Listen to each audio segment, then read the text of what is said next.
మరియు ఆయన వారితో ఈ ఉపమానం చెప్పెను. అంజూరపు చెట్టు ఒకటి నాటబడి ఉండెను. వచ్చినప్పుడు ఏమీ దొరకలేదు కనుక ఇదిగో అంజూరపు చెట్టున పండ్లు వెదకవచ్చుచున్నాను, ఏమీ దొరకలేదు, దీనిని నరికివేయుము, వ్యర్థమైపోవాలని చెప్పెను. అయితే అయ్యో త్రవ్వి వేయి మట్టుకు ఈ సంవత్సరం కూడా ఉండనిమ్ము, అది ఫలించిన సరే, లేని ఎడల చాలు. అప్పుడు అందరు జాగ్రత్తగా వినాలి, అందరూ జాగ్రత్తగా నా వైపే చూడాలి, ఎవరు నిద్రపోకూడదు. దేవుని యొక్క వాక్కు శ్రద్ధగా వినేవాళ్ళని దేవుడు ఆశీర్వదిస్తాడు. సో ఇక్కడ ఒక యజమాని ఉన్నాడు. ఒకరోజు ఆయనకు ఒక ద్రాక్ష తోట ఉన్నది, ఒక 100 ఎకరాలు ఉన్నది అనుకుందాం. ఆ ద్రాక్ష తోటలో చూసుకోవడానికి వచ్చాడు. వస్తే అక్కడ ఒక అంజూరపు చెట్టు ఉన్నది. ఏమున్నదమ్మా? అంజూరపు చెట్టు ఉన్నది. సరే, అక్కడికి చూస్తున్నాడు, పరిశీలన చేస్తున్నాడు అంజూరపు చెట్టుని. చూస్తూ ఉంటే చెట్టు అయితే బాగుంది కానీ కాయలైతే లేవు. అరే, 3 సంవత్సరాల నుంచి ఈ చెట్టుకి మరి ఎరువు వేస్తున్నాము, నీళ్లు పెడుతున్నాము, మరి మందులు కూడా వేస్తున్నాము, కానీ చెట్టు అయితే బాగా పెరిగింది కానీ ఏమి లేవు, అక్కడ కాయలు లేవు. మీకు ఒక 5 ఎకరాల పొలం ఉందనుకో, పచ్చేని వేశారు. అక్కడ ఒక 1/2 ఎకరం అంతా బాగుంది, ఒక 1/2 ఎకరం పొలంలో మాత్రము బాగా చెట్లయితే మొలిచాయి కానీ కాయలు లేకపోతే అంత బాధపడతారు, చాలా బాధపడతాం కదా. అలాగనే ఈ యజమానుడు కూడా బాధపడుతున్నాడు. అసలు ఎందుకు? 3 సంవత్సరాల నుంచి మరి ఈ యొక్క చెట్టుని గురించి శ్రద్ధ తీసుకొని నీరు పెట్టి మరి చక్కగా దానికి అన్ని విషయాల్లో జాగ్రత్త తీసుకుంటూ మందులు వేస్తూ శ్రద్ధ తీసుకున్నా కానీ ఇప్పుడేమి లేవు, దానికి కాయలు లేవు. గొడ్డలు తీసుకొని వచ్చాడు నరికేద్దామని. ఓనర్, ఆ యజమాని వచ్చి నరికేద్దాం అనుకుంటున్నాడు. అంతలోకే ఎవరు వచ్చారు చూడండి, ఎవరు వచ్చారు అక్కడికి? అప్పుడు ఎవరు వచ్చారు? తోట మాలి వచ్చి, అయ్యా నరికివేయవద్దయ్యా, ఈ ఒక్క సంవత్సరం చూడు, ఏంటయ్యా నువ్వు నరికివేయద్దంటావు? 3 సంవత్సరాల నుంచి దీనికి ఎంత పెట్టుబడి పెట్టాను, ఎంత డబ్బు ఖర్చు పెట్టాను, కాయలైతే లేవు, కాబట్టి దీన్ని నరికేస్తా అంటే ఆ తోటమాలి ఏమన్నాడయ్యా, ఒక్క సంవత్సరం చూడండి, బతుములాడుతున్నాడు. ఒక్క సంవత్సరము చూడండి, ఫలించిందా? సరే, కాయలు కాసినా సరే, లేకపోతే మీ ఇష్టమైనట్లుగా మీరు నరికేయండి అని చెప్పేసి ఆ తోటమాలి ఆ యజమానుని రిక్వెస్ట్ చేశాడట. చూడండి, దాని అర్థం ఏంటి? ఆ యజమాని దేవాతి దేవుడు. యజమాని ఎవరు? దేవాతి దేవుడు. ఆ ద్రాక్ష తోటలో ఉన్నటువంటి ఆ అంజూరపు మొక్క నీవు నేను మనమే. అయ్యా నరకొద్దయ్యా, ఒక్క సంవత్సరం ఉంచయ్యా అని మన తరపున బతుములాడుతున్నాడు, ప్రభువుని బతుములాడుతున్నాడు, దేవాతి దేవుని బతుములాడుతున్నాడు.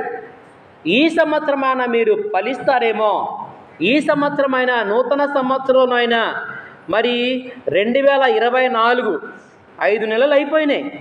ఈ సంవత్సరంలో అయినా నువ్వు ఇంకొక అమ్మాయిని తీసుకొస్తావేమో, నువ్వు ఇంకొక సువార్త చెప్తావేమో, ఇంకా అనేక మందికి నువ్వు ఫలించేదానిగా, ఆదర్శంగా, మాదిరికరంగా ఉంటావేమోనని దేవుడు మనల గురించి ఆశిస్తున్నాడు.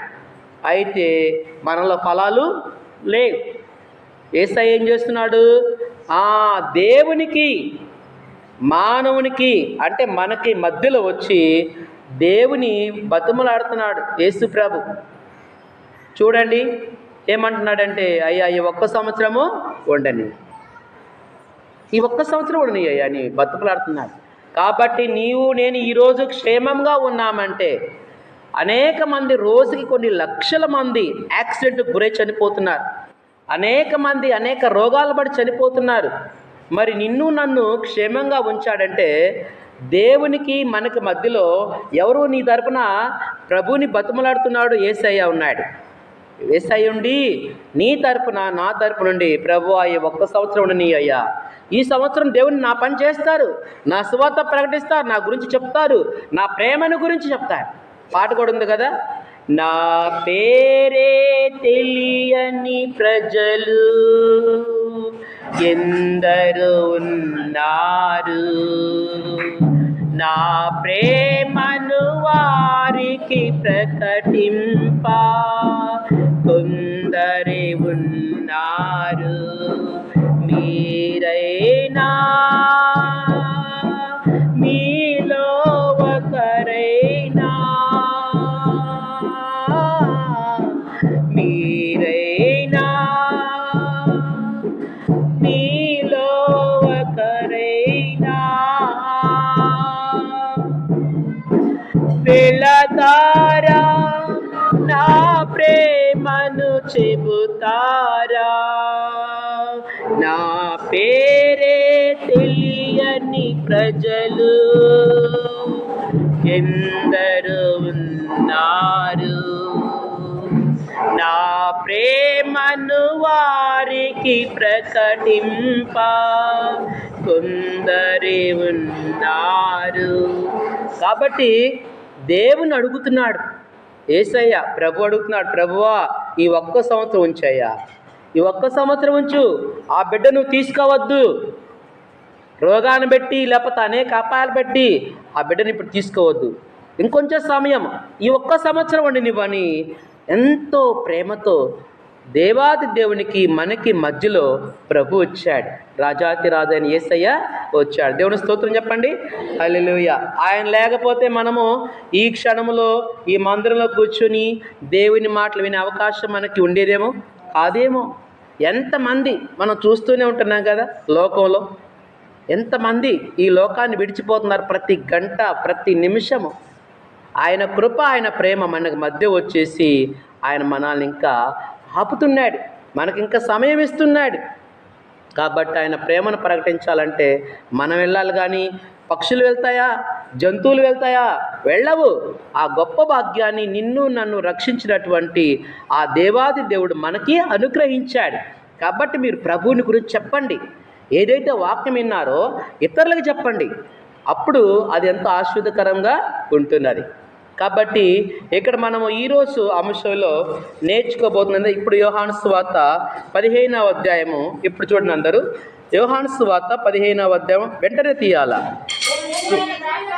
నేను నిజమైన ద్రాక్షావల్ని, నా తండ్రి వ్యవసాయకుడు, నాలో ఫలింపని ప్రతి తీగను ఆయన తీసి పారవేయును, ఫలించు ప్రతి తీగ మరి ఎక్కువగా ఫలింపవలని దానిలోని పనికిరాని తీగలను తీసివేయును. తర్వాత 5వ వచనము, ద్రాక్షావళి నేను, తీగలు మీరు. ఎవడు నా యందు నిలిచియుండునో, నేను ఎవడి యందు నిలిచిందునో వాడు బాగా ఫలించును. ఇప్పుడు జాగ్రత్తగా వినాలి, అంశంలోకి వస్తున్నాం. ప్రభువునందు మనం ఉంటే 7 ఆశీర్వాదాలు ఉంటాయి. ఈ అధ్యాయంలో ఎన్ని ఆశీర్వాదములు? 7 ఆశీర్వాదములు ఉంటాయి. ఎవరిలో ఉండాలి? ప్రభువులో ఉండాలి. ప్రభు అంటే యేసయ్యలో ఉండాలి. యేసయ్య ఎవరు? ఇక్కడ ద్రాక్షావళి. యేసయ్య ఎవరు? ద్రాక్షావళి. యేసయ్య ద్రాక్షావళి అయితే తీగలు ఎవరు మరి? తీగలు మనం. ఇక తీగలు కనిపిస్తున్నాయా? తీగలు. ఈ తీగలు మనం. తీగలు మనమైతే నిజమైన ద్రాక్షావళి యేసు ప్రభు. మరి వ్యవసాయం చేసింది ఎవరు? యెహోవా దేవుడు. తండ్రి వ్యవసాయకుడు. నా తండ్రి వ్యవసాయకుడు. మీకు అర్థమవుతుందా? నా తండ్రి వ్యవసాయకుడు. మా ఇంట్లో ఒక ద్రాక్ష చెట్టు ఉన్నది. ద్రాక్ష చెట్టు వేస్తే అది చాలా సంవత్సరాలు కూడా కాయలు పండట్లేదు. కాయలు రాటదని మా వాడిని అన్నాను, అబ్బాయి ఈ చెట్లు ఉపయోగం లేదురా, ద్రాక్ష చెట్టు వేసాం కానీ ఏమీ ఫలాలు లేవు, తీసేస్తానని అన్నా. వాడేమన్నా డాడీ ఉంచు 1 సంవత్సరం అన్నా కాస్త ఏమన్నాడు. ఇంక దేవుని కృప ఏమో కానీ గుత్తులు పడ్డాయి, దానికి చాలా పడ్డాయి. దానిలో నుంచి ఈ కొమ్మ తీసుకొచ్చానమాట. దేవుని స్తోత్రం చెప్పండి. చూడండి, నేను తీసేస్తానంటే మావాడు ఉంచానన్నాడు. ఎంత ఉపమానము, ఎంత మంచి ఆశీర్వాదకరమైన సబ్జెక్ట్ ఈరోజు మీకు అందుతున్నది. ద్రాక్ష చెట్టుని గురించి చాలా గుత్తులు పడ్డాయి, చాలా కాయలు పడ్డాయి. దానిలోంచి ఒకటి తీసుకొచ్చానండి మీకు అర్థం కావడం కోసం. కాబట్టి వ్యవసాయకుడేమో తండ్రి, వ్యవసాయకుడు ఎవరు? తండ్రి. మరి ద్రాక్షవల్లి ఎవరు? యేసు ప్రభు. తీగలెవరు? మనము తీగలము.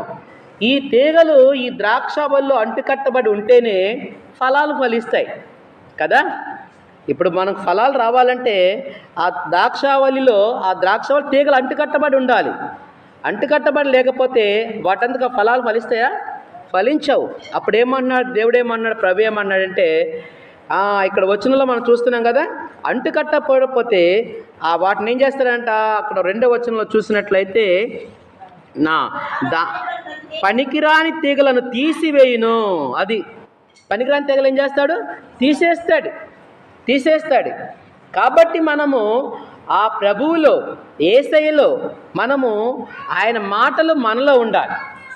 ఆయన ఏదైతే చెప్పాడో అది మన జీవితంలో మనము అనుసరించాలి. అది ఫలించడం అంటే. ఇప్పుడు తండ్రి చక్కగా ఆ చెట్టుని పోషిస్తున్నాడు, ద్రాక్షవల్లిని.